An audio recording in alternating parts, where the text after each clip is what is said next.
বন্ধুরা, কেমন আছো তোমরা? যে যেখানেই আছো আশা করি সকলে খুব ভালোই আছো। আমরাও মোটামুটি আছি। তো আজকে দেখো মা মেয়ে বেরিয়ে পড়েছি দুপুরবেলা। তো আমার এক পিসতো ননদের বাড়ি আছে গৃহপ্রবেশ। তো আমরা শ্যামবাজার মেট্রো ধরেছি, শ্যামবাজার থেকে মেট্রো উঠেছি আর নামবো নোয়াপাড়া। আর নোয়াপাড়াতেই হচ্ছে আমার ননদরা, পিসতো ননদরা ফ্ল্যাট নিয়েছে। তো সেখানে আজকে গৃহপ্রবেশ আছে, নিমন্ত্রণ আছে। এটা এখানে ক্লাব ছোটোখাটো অনুষ্ঠানগুলো হয়, গিয়ে আর কিছু শেয়ার করা হয়নি কারণ ওরা জল মিষ্টি দিয়েছিল, খাওয়াটাই। তো সোজা চলে এসেছি খেতে, আর খেতে এসে সেই খেতে মানে আমার কপালটা যে কীভাবে কাটছে কি বলবো তোমাদেরকে, মানে বলতে গেলেও হাসি পায়, লজ্জা পায়, আবার না বললেও কিছু নয়।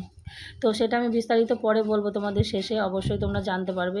এই খেতে বসে ঘটে গেল মানে এত বিচ্ছিরি কাণ্ড ঘটে যাচ্ছে না, মানে সেই কি বলবো, মানে শুধুই খরচা, মানে এতভাবে ঠকছি আর এতভাবে আমি সমস্যায় পড়ছি, মানে অজান্তেই সমস্যাগুলো চলে আসছে।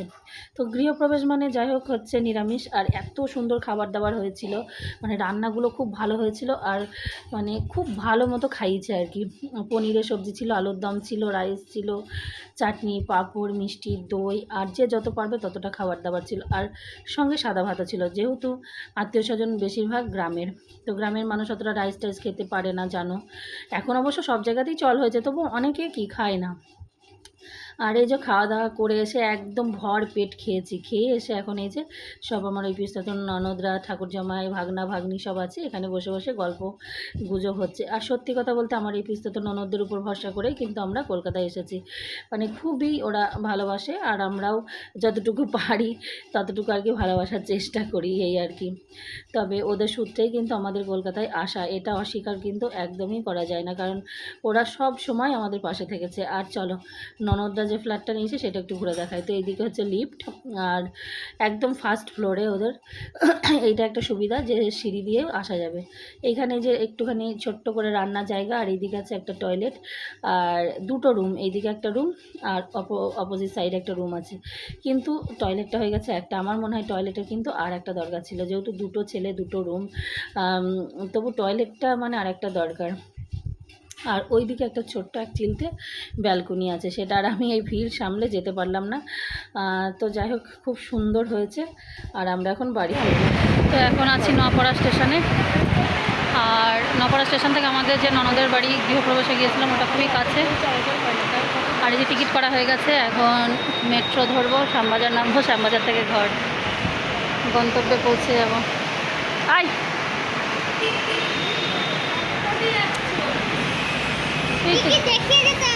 এদিকে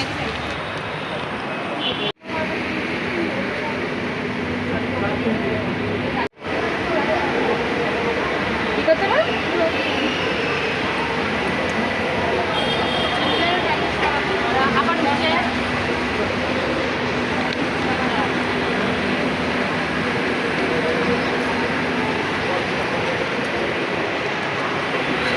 বাপরে, ঘরে পৌঁছালাম, আর এইটুকু হেঁটে আসতে গিয়ে 5-7 মিনিটের ব্যাপার, দম এই মেট্রো থেকে দম বার হয়ে গেছে। তাও অর্ধেক জায়গায় বাসে উঠেই দিয়েছিলাম, অর্ধেক বাসে এসছে আর আমি হেঁটেই এসেছি।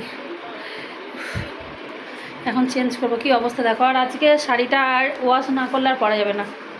এমনি এগুলো পিওর সিল্ক, কাঁথা স্টিচের, পিওর সিল্ক জাতীয় এই শাড়িগুলো দেখবে মার দেওয়া থাকে।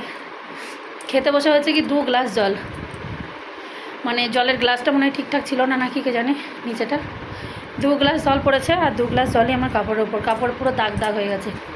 এই কাপড় আর ওয়াশ না করে সেকেন্ড টাইম পরা যাবে না, মানে কপালটাই খারাপ যাচ্ছে গতকাল থেকে, একটার পর একটা শুধু খরচ খরচ খরচ। তো যাই হোক চলো এখন ফ্রেশ হই, পারছি না এখন এসিটা ছেড়ে শোবো, এখন মাথা ধরে গেছে।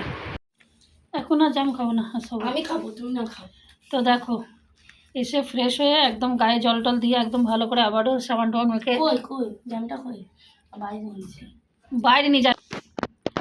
তো ভালো করে এখন এমনিতেই সারাদিনে কতবার যে গায়ে জল ঢালা হয় কোনো ঠিক নেই।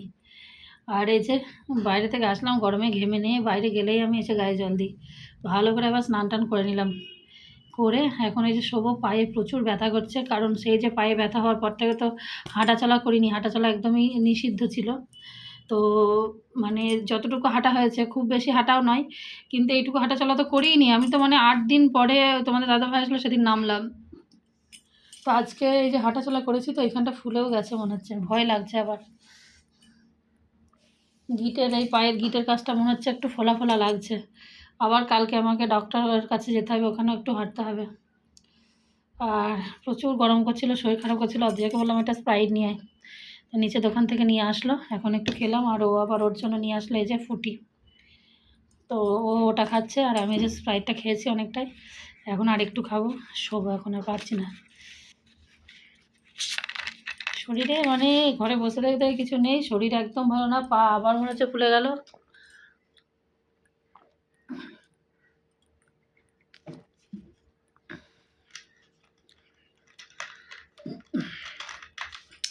চলো আমরা একটু শুই।